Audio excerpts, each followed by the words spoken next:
On collecte pas mal puisqu'on aide régulièrement, notamment la région parisienne.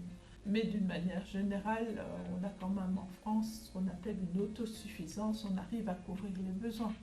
Dijon, on prélève une centaine de donneurs par jour entre la collecte et la maison du don, disons comme ça de manière régulière. Mais on a des collectes événementielles, donc par exemple à la Journée mondiale des donneurs de sang, on aimerait arriver à 1 millier de donneurs sur les 3 opérations. On se présente d'abord à l'accueil pour un enregistrement administratif. Si c'est la première fois, il faut venir avec une pièce d'identité.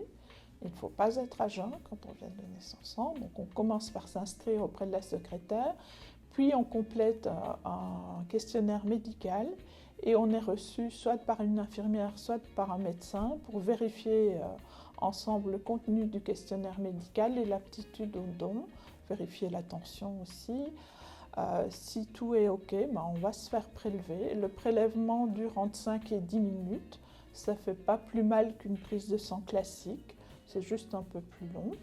Après, on se lève doucement et puis on va à la collation se reposer 20 minutes et puis on peut reprendre ses activités habituelles.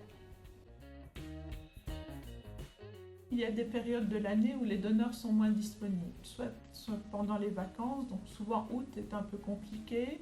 Le mois de janvier aussi, parce que là, il y a des épidémies de grippe, gastro, on est fatigué après les fêtes, ou on va au ski, enfin, tout fait que c'est un peu plus compliqué. Et puis les ponts du mois de mai sont souvent un moment délicat, et c'est ce qui s'est passé cette année, où il y a eu en plus une distribution inhabituelle de sang de groupe O, donc on s'est retrouvé là en difficulté.